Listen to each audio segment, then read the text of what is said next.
No, I'm talking about, Previous meeting. you know what, I sent in yeah, based on your recommendation.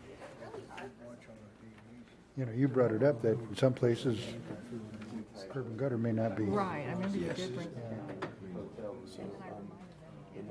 Well, and I've sent a memo. Good afternoon, because I pointed out. Congress. We'll go ahead and call the meeting to order today of the Salina City Planning Commission. First item on our agenda would be approval of the summary minutes of our last meeting, August 16th. Is there any discussion? Move to approve? Second. It's been moved and seconded to approve the minutes from our last meeting. All in favor? Aye, please. Aye. Any opposed? Meetings are approved. Just Are- in yes, sir. reference to your minutes, I would add that the item of import on your minutes was the subdivision regulation amendment dealing with perimeter streets, and that was adopted by the governing body per your recommendation. So Excellent. that has now been adopted as a city ordinance amendment. Excellent. Well, then moving on, there's no public hearing item tonight. We'll start with administrative items. Our first is number 4.1, application Z08-9A, which is filed by Randy Pinnock on behalf of Salina Hospitality, LLC, requesting approval of a final development plan for a Fairfield Inn and Suites Hotel. This would be located at 2455 Virginia Drive. I don't think we have any planning commissioners who were on the commission at that time, but back in 2008, the Planning Commission reviewed a development proposal at the southwest quadrant of Magnolia Road and I-135. And at that time, a group called Magnolia Development Partners expressed interest in developing that site with retail stores, restaurants, and a lumber yard home improvement center. The primary anchor that came forward for the development was a Menards store, and this was done as a planned commercial district, and Menards was the only identified tenant. So as part of the Planning Commission's review, they reviewed both a preliminary plat and a rezoning request for this parcel. And because it was a planned commercial district, the Planning Commission also reviewed the development plan for the Menard site, which is platted as Lot 4.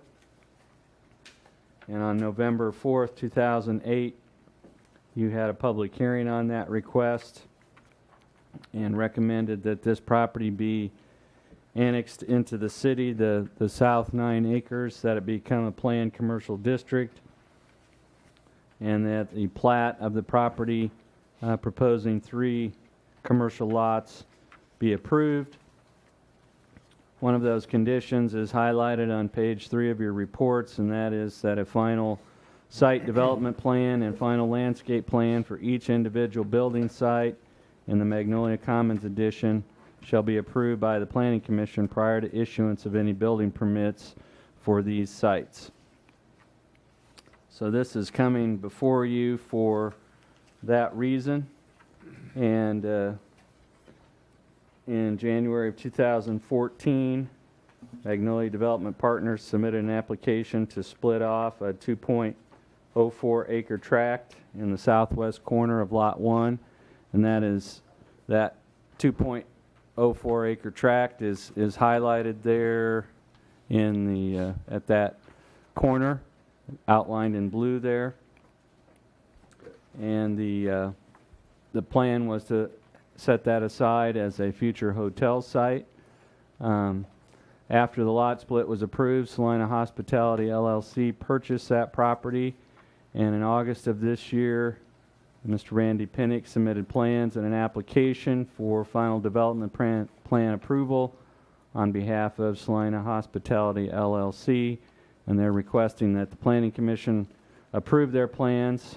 And I would note there that I have described it as an 82-room Fairfield Inn and Suites Hotel The revised plans that we received reduces that number to 77 rooms. So instead of 82 rooms as noted in the report, it's actually a 77-room hotel.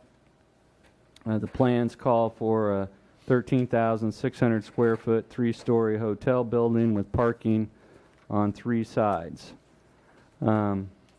And so Salina Hospitality has retained Connaught Valley Engineering to prepare civil plans for the project, and Wolf and Associates Architecture has been retained to develop design plans for the building.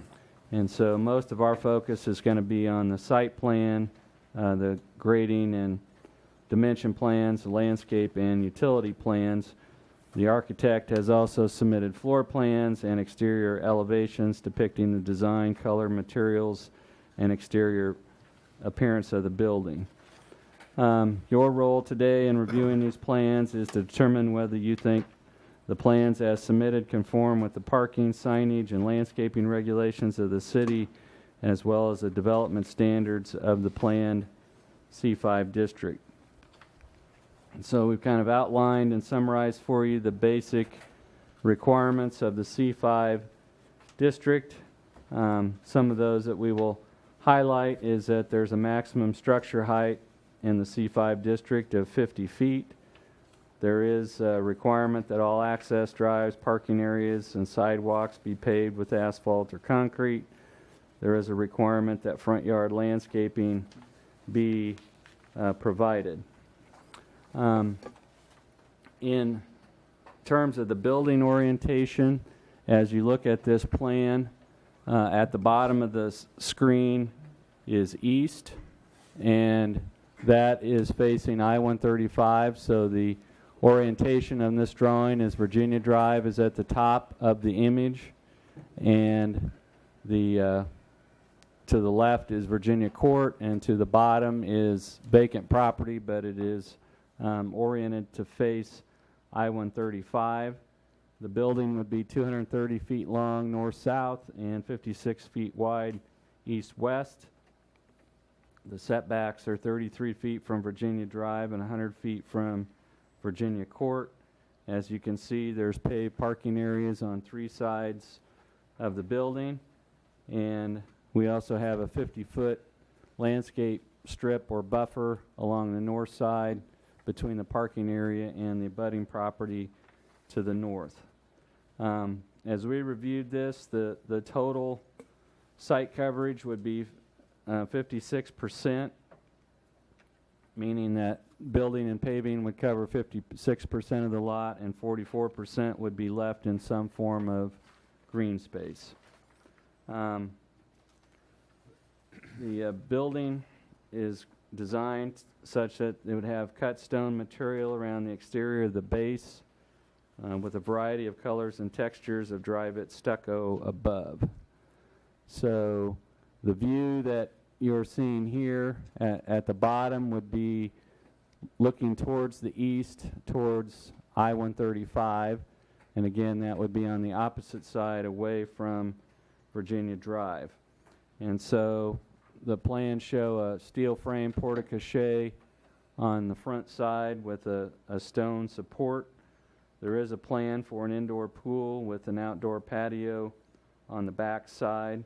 Most of the roof height would be 32 feet, but there is a 42-foot portion in the center to accommodate the elevator tower. And there's also a decorative wood trellis that's proposed on top of the roof over the main hotel entrance. So part of your role in the overall site plan is to determine whether this building design demonstrates a high quality visual appearance and would be compatible with Menards and other development in the Magnolia Commons addition.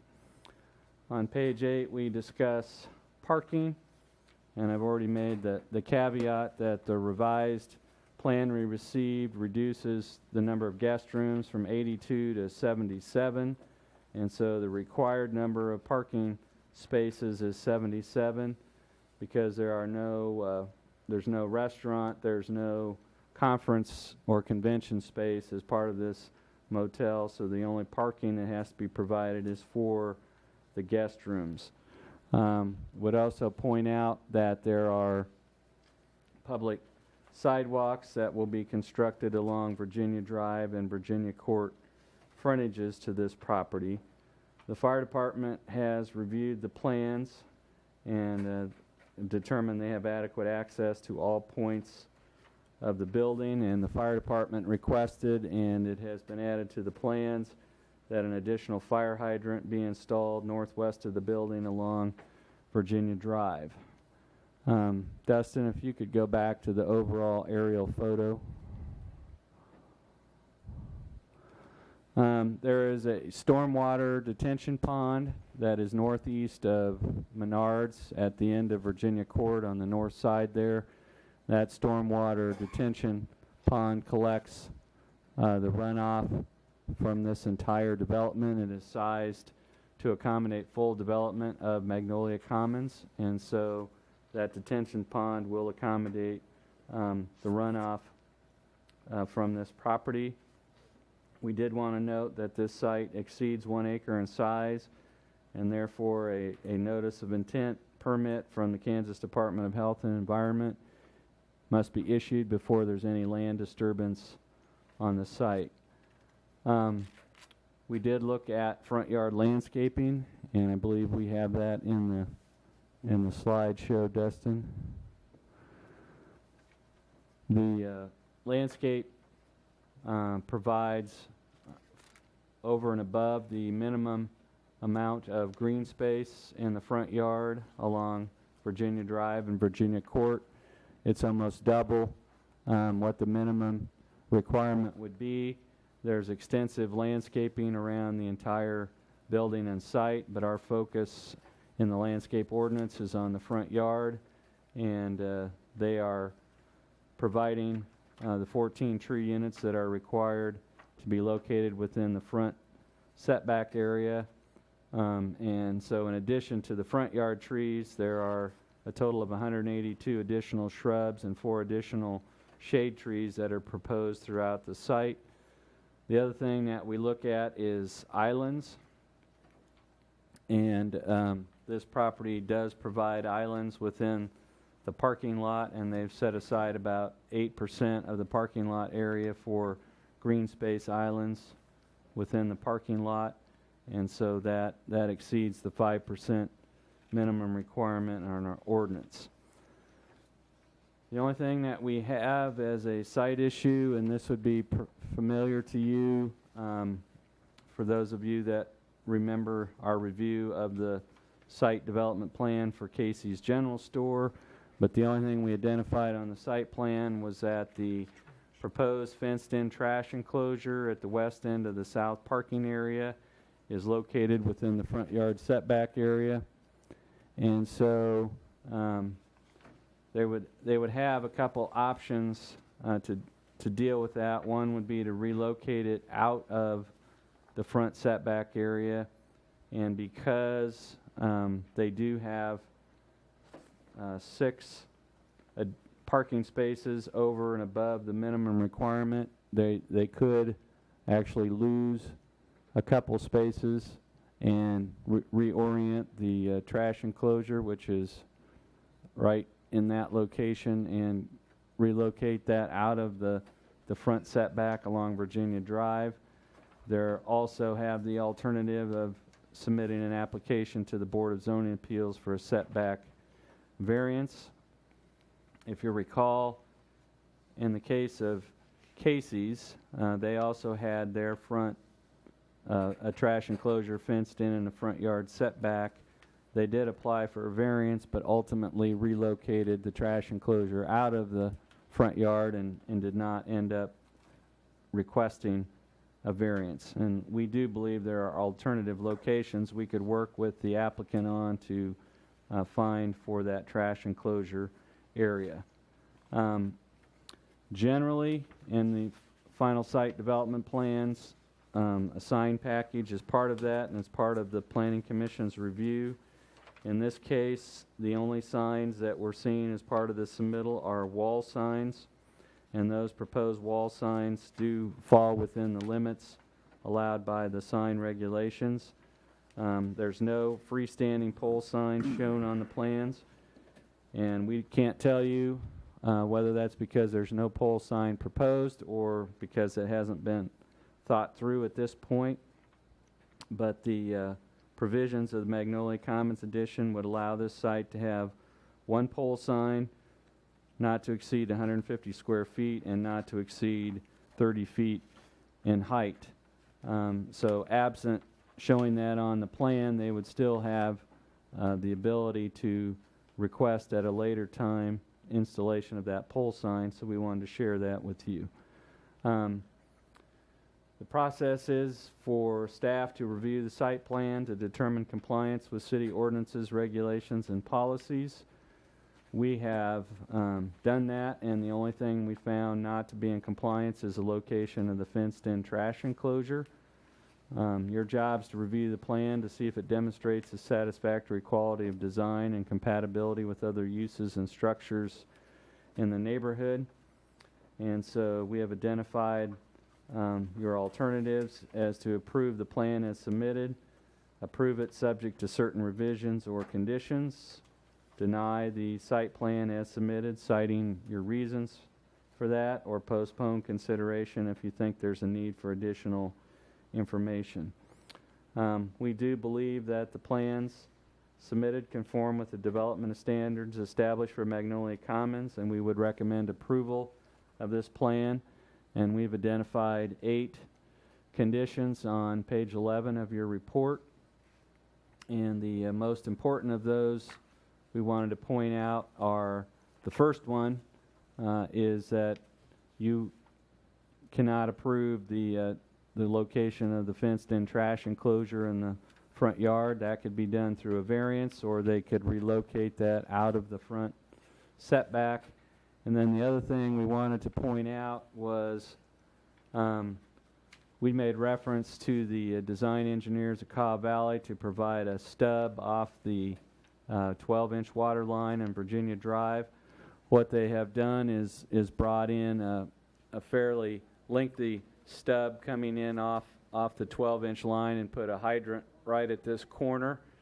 And so condition 2 highlights the fact that if they do that, then that would be a long enough run that would have to be designed as a public water line and located in an easement.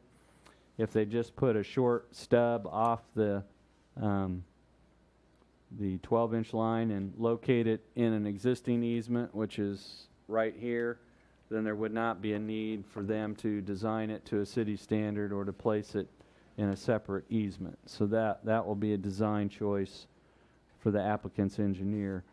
Item 3 reminds them that they do need to get a notice of intent permit from KDHE prior to land disturbance. Condition number 4 reinforces that public sidewalks need to be installed on Virginia Drive and Virginia Court. Condition number 5 sets out the limits of the sign. And then number 6 deals with making sure that we don't have any light pattern that's going to have light spill on adjacent properties. And number 7 is a standard condition that what you are seeing today is what gets built as far as a building permit. So with that, I'd be happy to address any questions that you might have. Thank you. Are there questions for staff? Yes, Dean, is there a site plan, proposed site plan for the rest of that property in the Commons? There was only the conceptual plan. There is a plat. So what we have is there is a lot over here that fronts on the interstate, and that the Planning Commission granted a frontage exception for that to allow an access easement here to provide access for that. This is one large 12-acre lot, and it's already been split one time, so there is no, this is the conceptual plan. The conceptual plan is the plat layout. There were 3 commercial lots, and it's essentially turned into 4 with this lot split right here. Why I ask is where that hump is right now, on the eastern edge of Out that. in here. Yes. If some business were to come in and build a 30-foot tall building, it would basically obstruct the view of the whole hotel. The purpose of that hump, and the same thing was done over in the Lowe's development, is that many developers, particularly commercial developers, view that material which was excavated out of the pond as valuable. So essentially they store it on site, and then most likely when there are other users who come in to develop on here or here, they're going to borrow that dirt, and the pile will be eliminated because they will import that fill and use it to help develop the pad for whatever building that might go in there. So that material was what was removed from the detention pond, and rather than hauling it off, they've kept it on site to have it available to build up pads for future development. The same thing was done south of Lowe's, where they excavated that pond, and then they kept the material on site because they find that to be valuable. Instead of hauling it off and then having to import dirt back, they retain it on site for future use. Well, my point being is that a building could be built there, not necessarily on the hump, but that would obstruct the view from the interstate on that location. And is that maybe not a concern for the planning commission, but maybe a concern for the developer? Well, it's the developer's hump, and he put it there for the future storage of that. The other thing about that is that nothing in the way of development can occur there without the planning commission's approval, and I doubt very much whether the planning commission would approve a plan that leaves that there. So you will have the discretion to determine what happens on the balance of this property, because the plans for this and the plans for this over here will have to come before the planning commission before anything is built there.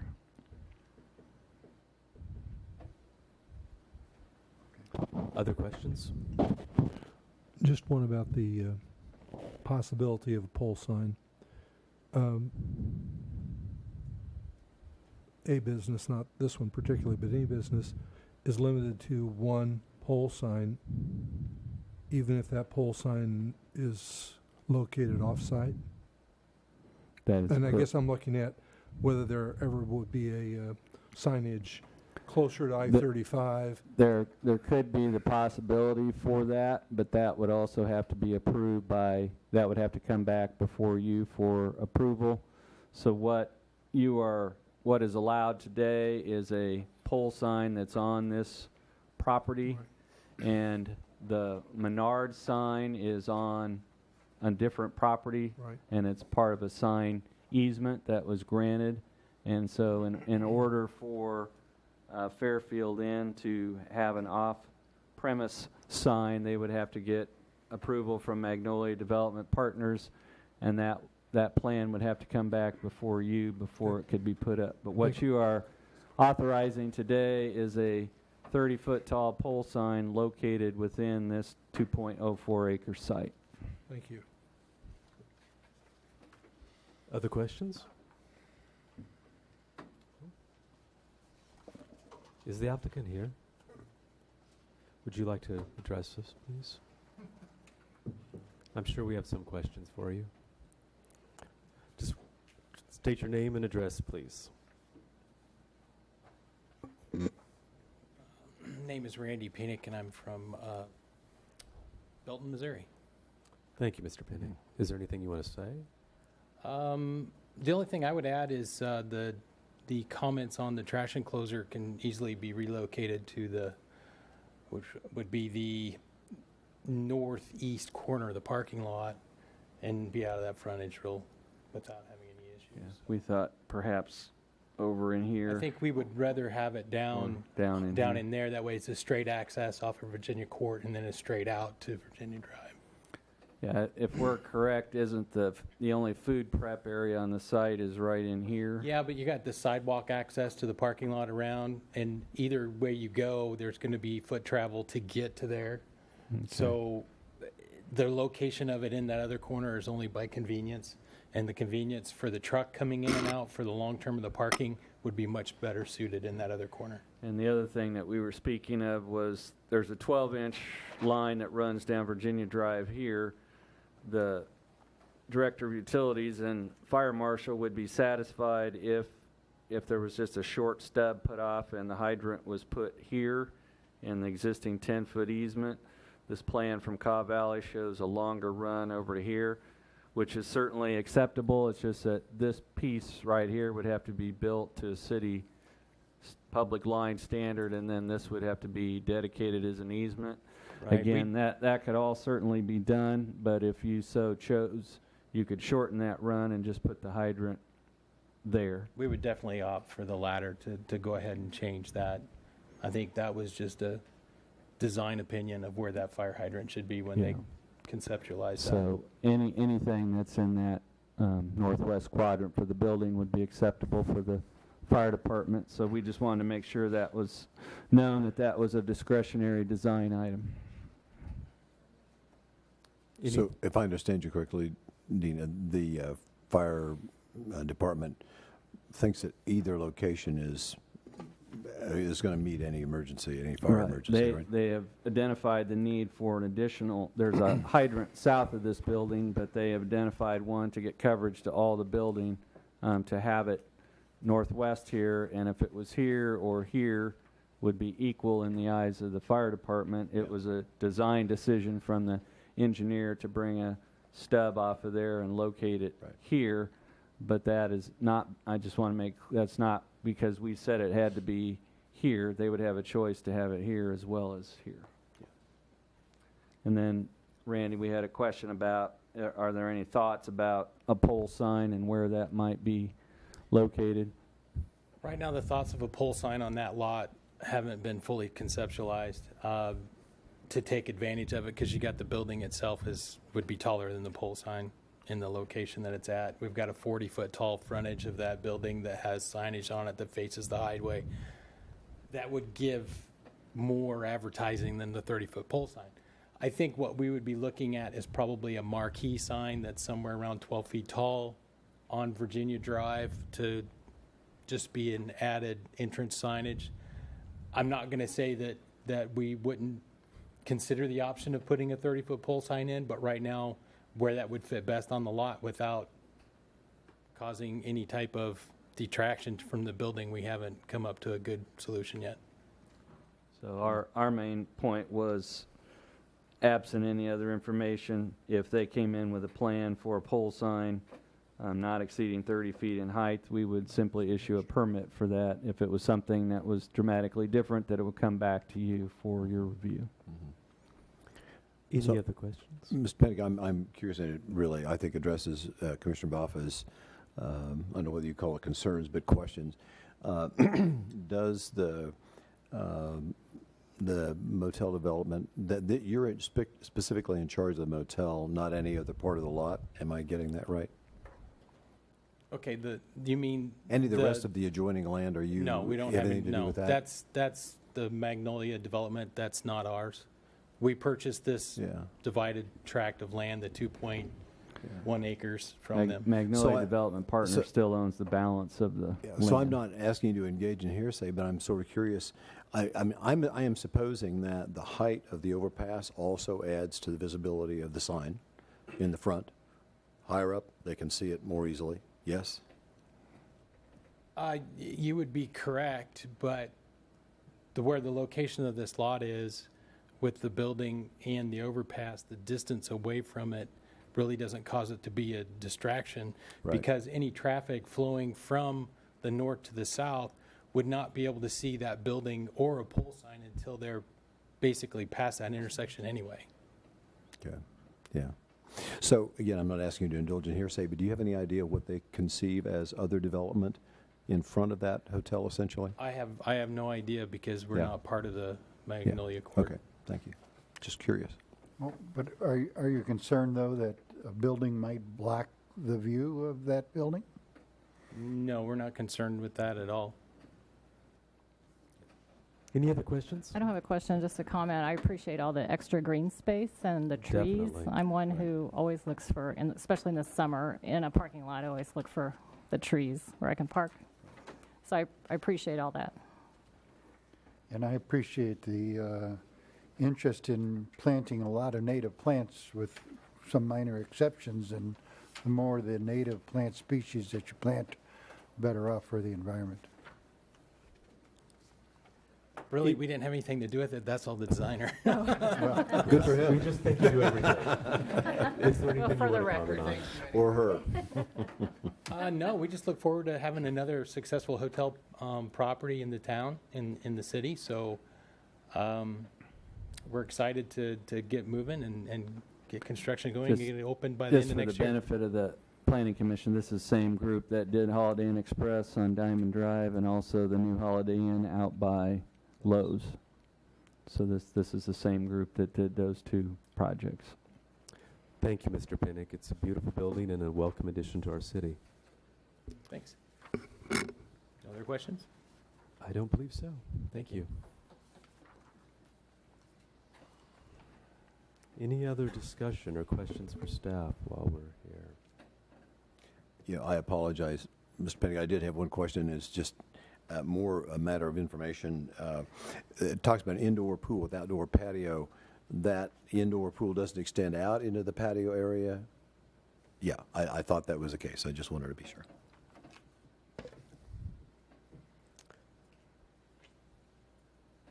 So when you drive down Virginia Drive, you will see the outdoor patio area, but the pool will be enclosed under the roof line of the building. So And why was the number of rooms reduced? they would have to speak to that. It was my mistake where I was looking at an earlier version of the plans that had 82 rooms, and the most recent version had 77, and that was a slight design modification. I thought you instituted that. No, it was my miscounting of rooms. So. Any other discussion? Thoughts?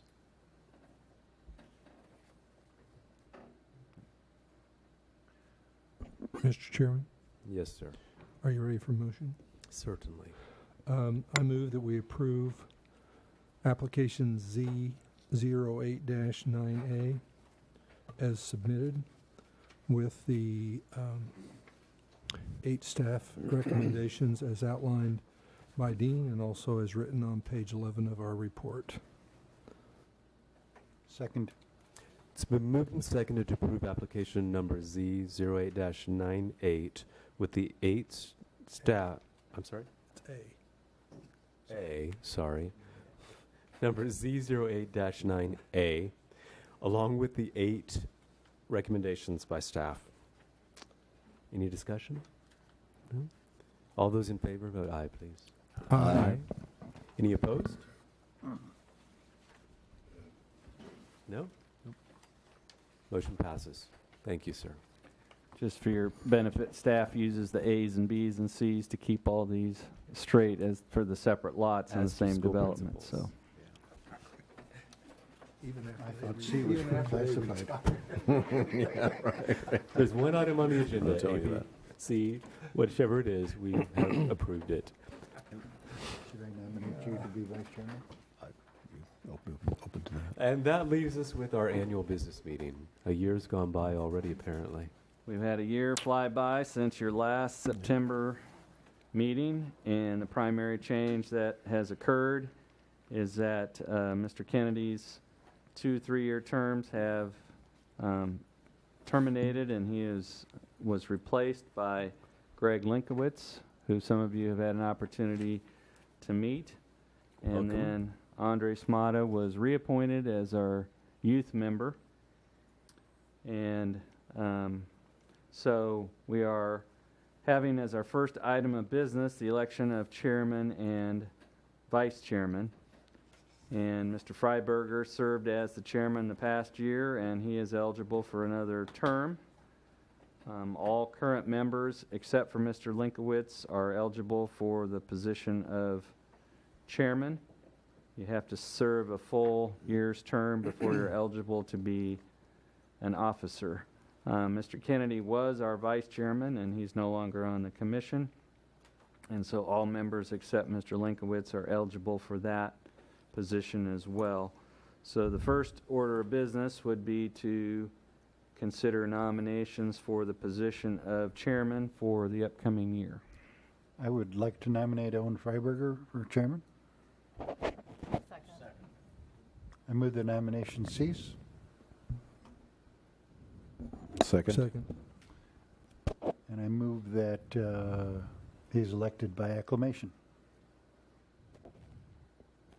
Second that. Do we need a second on that? With the second of that motion, there's no reason for a vote because it's being done by acclamation. So by acclamation, Mr. Freiberger has been appointed to serve another term. Appointed, you. appointed Thank or, you. or appointed or railroaded? Let's see. Which would it be? Well, let's just say he did not object. object. All right.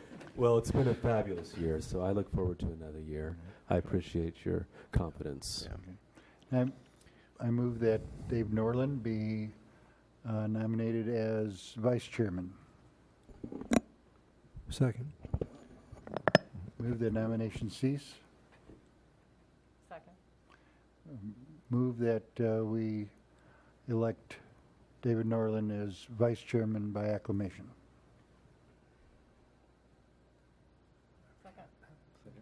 There's a second for that. Then the commission has appointed Mr. Norland as vice chairman by acclamation.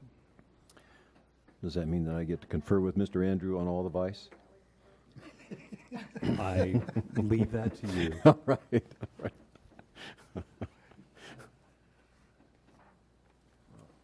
Any of you are welcome to confer or call or do anything either prior to getting your packet or after your packet if there are things that you think require clarification or further discussion. So I have not had a whole number of meetings with Mr. Freiberger. We just have a general understanding the way the agenda and meeting's going to flow, and so we have observed that. But we are certainly, staff is available any time between meetings or before meetings to discuss or answer questions, anything that is of interest to commission members and not just the chairman or vice chairman. So whether you're vice chairman or a member, we're certainly available for questions and consultation. Our next item is Mr. Freiberger served as your liaison or representative on the Board of Zoning Appeals, and he is eligible for another term on the board. The Board of Zoning Appeals meets the third Thursday of each month. September, they're meeting next Thursday on the 15th. The Board of Zoning Appeals has membership of 7, and one of those 7 each year is a liaison or representative who's also a planning commissioner. So we generally accept volunteers. We also accept nominations. So as I noted, Mr. Freiberger served as your representative this past year, and he can share with you whether he found that enlightening or beneficial. It's enlightening and beneficial, but it doesn't meet very often. So in the beginning it meant a lot, and then suddenly it dried up. I think that's kudos to our development staff, because obviously we don't need that step if planning has done well. I've seen people not then need to go to that level of inquiry. So I encourage you, if you're interested in the zoning board, to do that. I'm more than happy to step aside and let someone assume that. If not, I'll be glad to continue. I would move that we nominate Owen Freiberger to the BZA. I'm on the County Board of Zoning Appeals. I would be more than happy to do it. So if Mr. Freiberger is volunteering to serve in that capacity, then we don't necessarily need a vote to appoint him. And then the second is whether we have any volunteers who would like to take Mr. Kennedy's place, who was the liaison to the Salina Heritage Commission. And that is a local preservation board. They have quarterly meetings, but they also have special meetings that are called to review filed applications. And so we don't have a fixed schedule other than those 4 meetings, but if we get a request, I think the last meeting we had, they had 5 different agenda items, which was probably the most that we've had in years, but sometimes they are demolitions, sometimes they are modifications to a proposed modifications to a historic structure. If you've driven by the former St. John's Hospital, there was a 1-story wing along Ash Street, and that request for demolition of that specific wing went before the Heritage Commission, and so that is a typical item that they would be looking at. And then we have 3 historic districts, and if somebody's making a modification to a property within a historic district, that is reviewed by the Heritage Commission. Anything that affects a national or state registered property. So again, Mr. Kennedy was your representative. He is no longer on the Planning Commission, and so of the 7-member commission, at least one of those needs to be a representative who serves on the Planning Commission as well. Volunteers? It's very important, and I think it will be more important in the near future.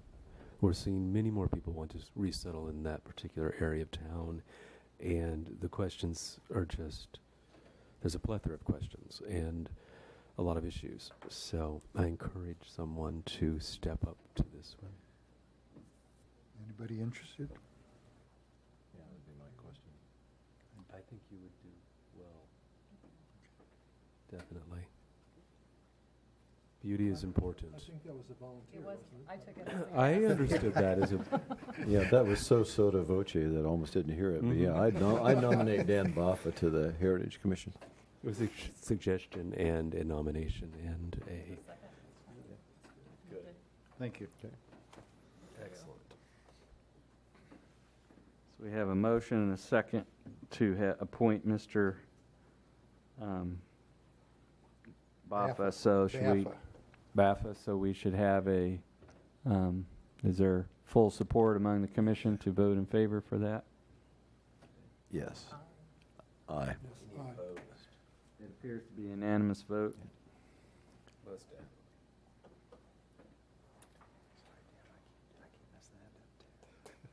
So that concludes the annual business meeting portion of the meeting. We do have, we are in search of one member who lives outside but within 3 miles of the city limits. So we have 2 of our 9 members, one of which is Joan Jackson. The other one was Mr. Kusick.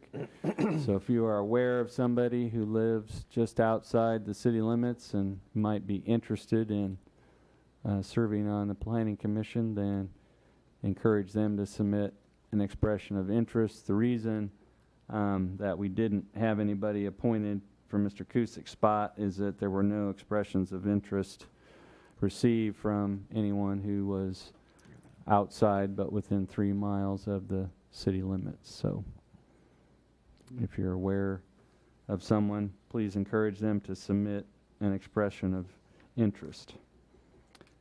And then the only thing I have for you under other matters is I hope you will read through the information there on our legislative update.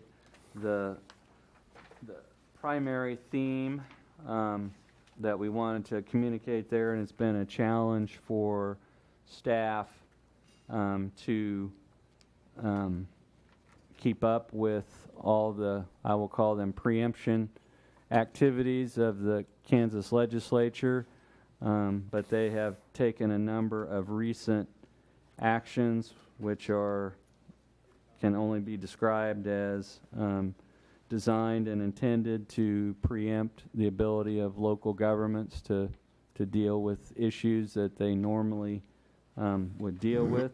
And so every community of size in the state of Kansas has sign regulations, and those sign regulations, as we've discussed and we'll be discussing at your next meeting, deal with temporary signs, and political signs are just one subset of the set of temporary type signs, and the legislature has seen fit to wade into that area as opposed to letting cities and counties regulate that as they traditionally have.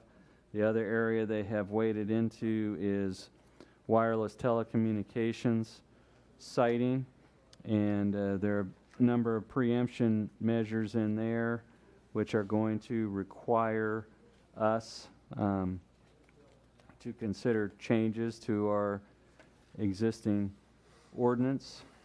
And with the Commission's consent and approval, we would like authorization to bring those wireless communication facility changes back into at least a summary of what those identified changes would be at your September 20th meeting. And Aaron Martin with the City Attorney's Office, who helped us draft and assisted you with our review of the DAS facilities. As you might recall, he is actively involved in trying to go through and identify the necessary changes that we would need to make to our current ordinance. But if I could summarize our current, the undercurrent of our ordinance we have for wireless communication facilities is that they encourage co-location and discourage the proliferation of towers. They encourage the sharing of facilities, and what has been done by the legislature undoes a great deal of that, because they are going in and carving out basically areas that they're saying that local governments they're taking away the ability to regulate those things. So we would like to use your next agenda, the 20th, to bring those back and kind of summarize those. The other things that we would bring to your attention, Salina has never had what would be referred to as inclusionary zoning, but inclusionary zoning is, in the case especially of multifamily or mixed-use development, there are a number of communities who have required as a condition of, say, a planned development district approval that a certain number of housing units be set aside for a certain income level or affordability quotient, and the legislature has enacted a statute that prohibits cities from doing that, and so that was identified. I think they also adopted a provision, I think, that was intended to preclude cities from adopting minimum wage requirements, but that's not altogether clear. They did pass a legislation that precludes cities from adopting or enforcing a residential licensing program that requires inspections, and they have clarified that the cities cannot prohibit or regulate canvassing or door-to-door campaigning or canvassing or distribution of literature. They have expanded the definition of harassment to include a course of conduct that's carried out through the use of drones over neighboring properties. So you cannot harass your neighbors by launching drones over their property. And then the other thing, I think there was an article in the paper, but again, the city licenses, regulates, does background checks on licensed taxi cab services, but the legislature has adopted a statute that deals with licensing, regulating or licensing the Uber-like ride services, and it precludes cities from regulating or licensing them. And then the other thing that we noted was that there was a statute first passed that said that cities could not treat licensed firearm dealers any differently than they do any other commercial enterprise. And then they decided that didn't go far enough, so in 2015 they amended that to prohibit cities from adopting or enforcing any ordinance or regulation or administering any permit requirements relating to the sale, purchase, or storage of firearms or ammunition. So in other words, if you wanted to have a secondhand clothing store and put that in a residential zoning district, that would be prohibited because retail sales are not permitted in residential districts. You couldn't have an antique shop in a residential home or residential district, but you can have a gun shop because the legislature has precluded the local governments from being able to regulate that. So we just wanted to bring those items to your attention, but that does seem to be a theme, at least recently, that we have to keep track of as a city staff.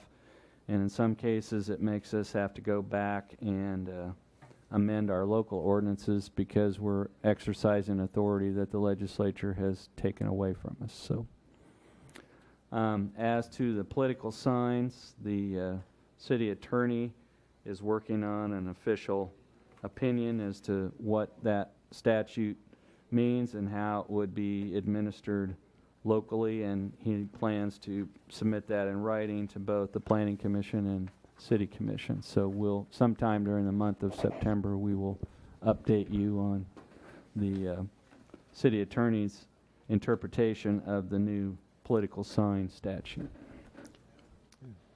So with that, we do plan to meet on the 20th, and we will talk about temporary signs some more, and we will talk about wireless communication facilities, both on private property and in the right-of-way. May I make a comment relative to that? I hadn't planned on doing this, but I'm going to say it anyway.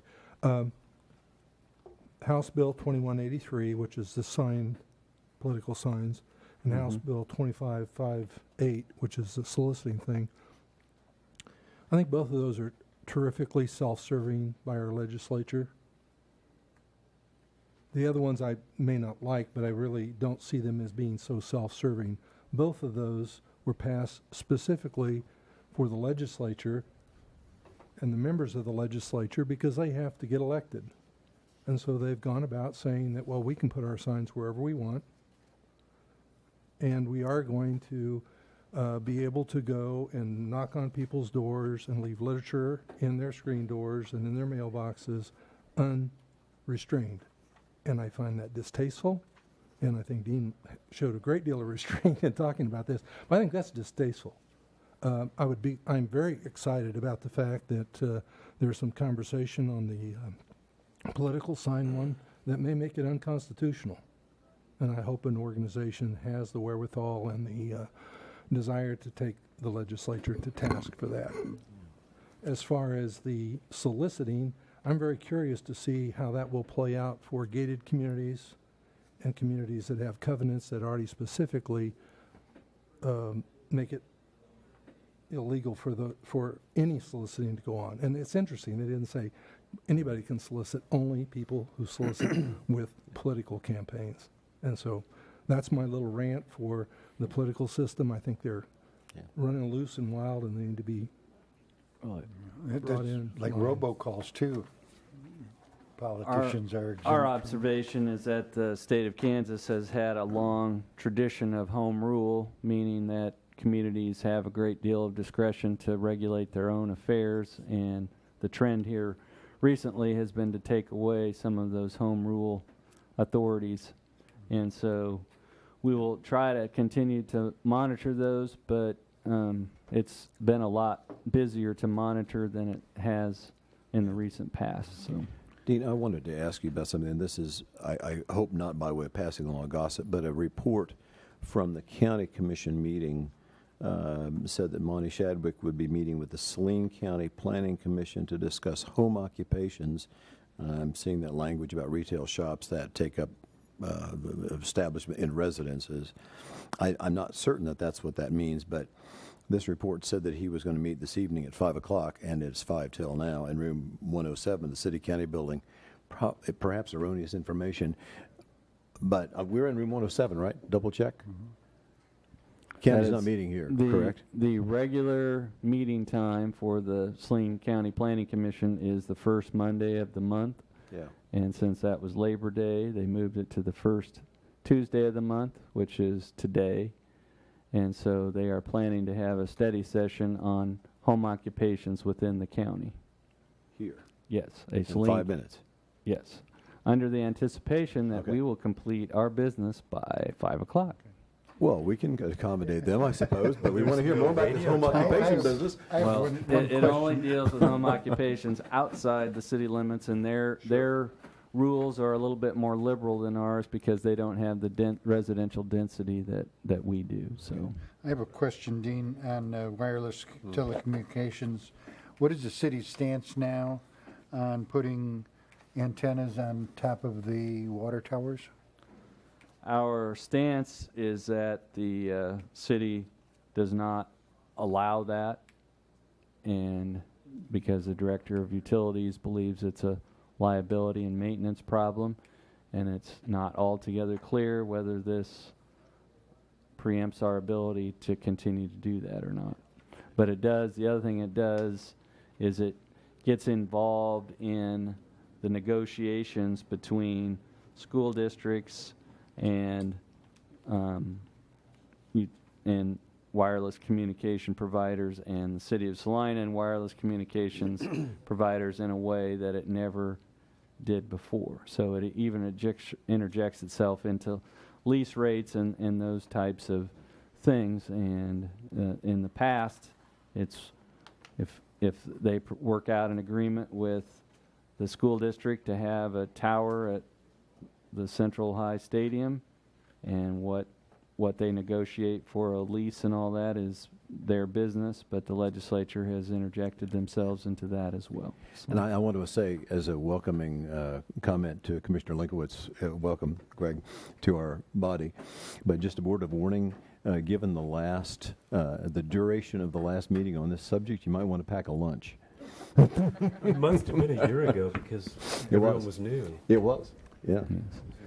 Yes. I'm half joking. We don't know about that. The but good news is we're not going to be dealing with specific locations. We're Yeah. just Thank dealing goodness. with general Right. rules of application to both wireless facilities on private property and wireless facilities located within the right-of-way.